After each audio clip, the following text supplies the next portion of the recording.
Hello, everyone in Devotions Land. This is Andrew coming to you from YouTube on a Sunday night.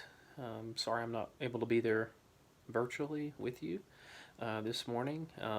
Got a couple things I'm having to take care of today, but just wanted to introduce today's devotions before Emily took over and drops the mic on Advent and love and what love really means in this season and what God what God's intention was with the Christmas story, I think. So, um, but yeah, just week four Advent, Christmas.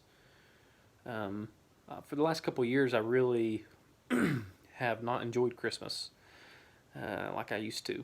Not like it was when I was growing up and the family was around and you had the trains out under the tree and you could smell the cedar smoke puffing from the toy trains and all the food and all the people. Life took a really crazy turn a couple years ago for me personally around Christmas was when found myself and my wife in the hospital around Christmas when we lost our first child. And ever since Christmas of 2018, um, life's been very different, not the same. It's been filled with a lot of pain, a lot of heartache, a lot of just mourning and numbness. And Christmas changed for me in 2018. We were doing a study on Advent at the church that I go to, and I couldn't hardly sit through it. Couldn't hardly listen to um, stories of hope and of pregnancy and of all the anxiety around birth and giving new life when my very life had been taken away from me and my wife and the loss of our first child. So I've really struggled with Christmas, and moving forward into 2019, was really not looking forward to it, and we lost our second child in the fall of 2019, and so just the last 2 years have just been such a painful journey that I've really had no time, place, space, or willingness to even begin to enter into faith and hope and joy and love.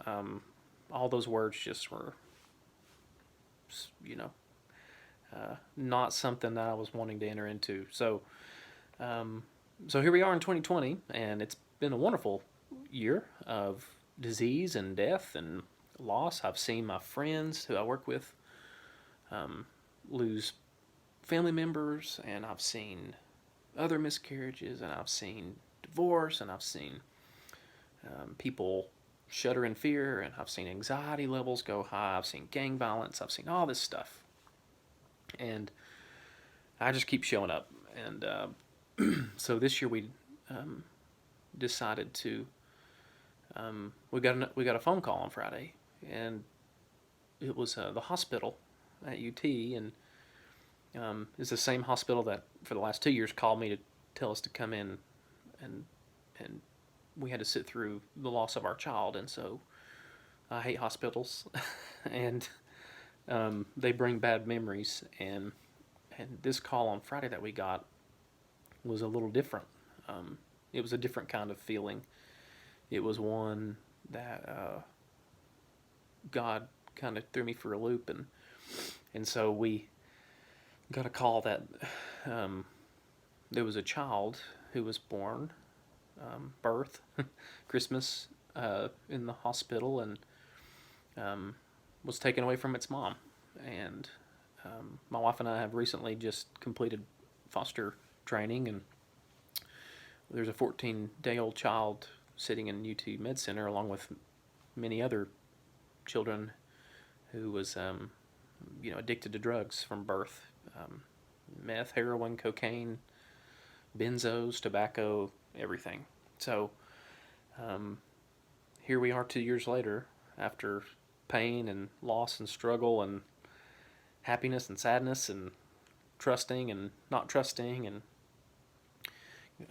here we all brought to our knees by a phone call saying, "Come back to the hospital." there's a child here who needs somebody. Would you come and commit to helping this kid out?" So my wife and I dropped everything literally at the Christmas party, dressed as Rudolph, and rushed to the hospital to see about this child, and come to find out that this whole time, this weird, mysterious God who has set everything into motion has brought us back full circle to this moment where here's a drug addicted mother who's homeless, who has no family, who doesn't know who the father is, and a drug addicted baby who's needing a safe place for a little while, who needs me and my wife, who have no parenting experience, and no idea what we're doing, but we're just showing up, but who need us.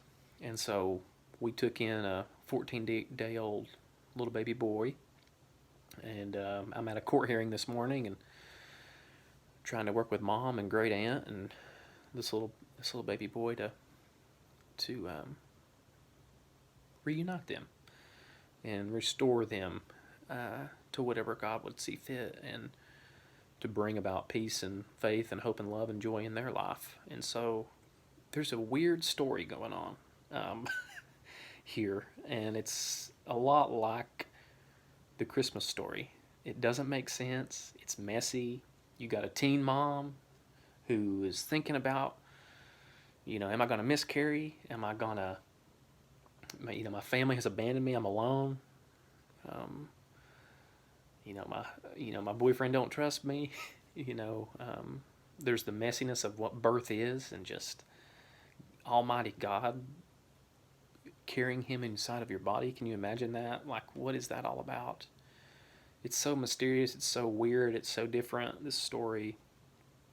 But in the midst of all this pain and all this pregnancy and loss, and God has a way of letting us know that he's with us. And there's an artist, and I'm going to switch my camera around. His name's Scott the Painter, and he has some pretty cool images of Christmas. Really cool stuff. Prince of Peace.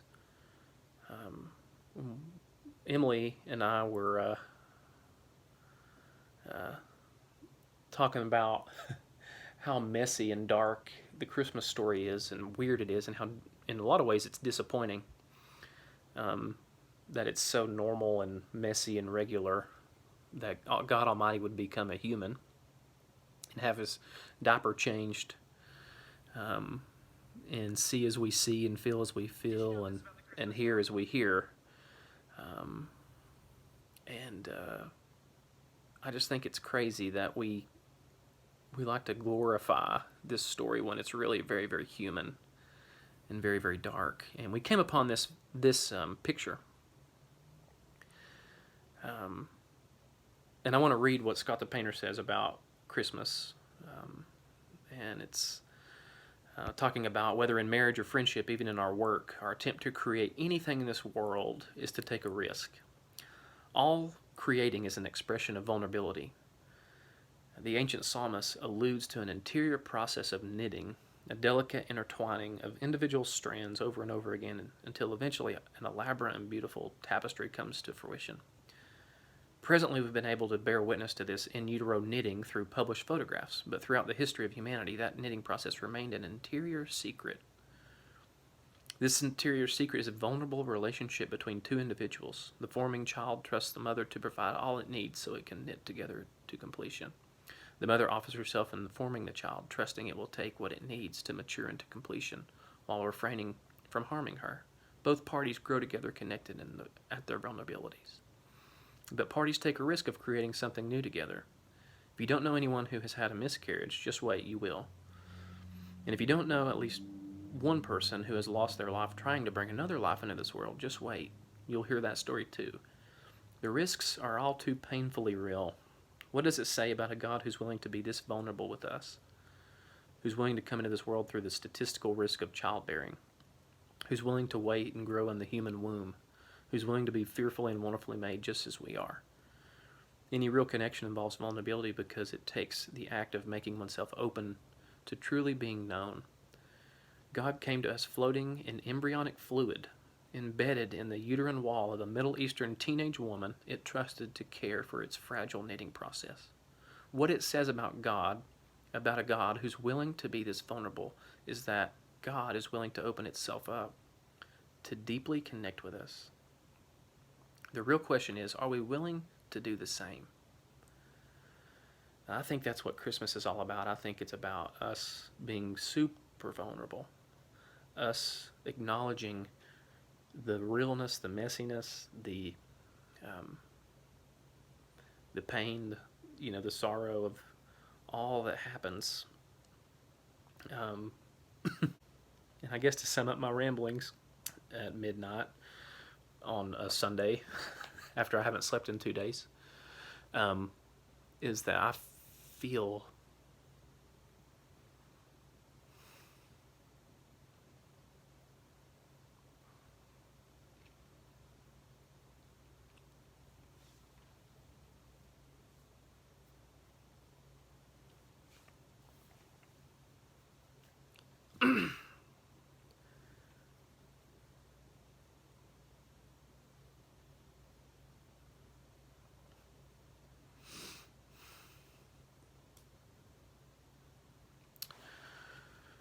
is that I feel God. I'm sitting in this freaking baby room, and there's a crib behind me. This is an empty crib, and it's been empty for a while. But I feel Jesus. I feel that God is with me because 2.5 years later, I have someone else's baby in my house, um, who's going through something. And maybe my job is to be an incarnation of Christ to this kid. Just how, as I'm being given this gift to help someone else, this child, this mother, this great aunt who's trying to potentially get the child back. Mike Jacobs visits my door. Adam Montgomery gives me phone calls. Randall brings me coffee. There's gifts being given to me. And people are being the incarnation to me in celebrating this baby coming to my house, celebrating this gift.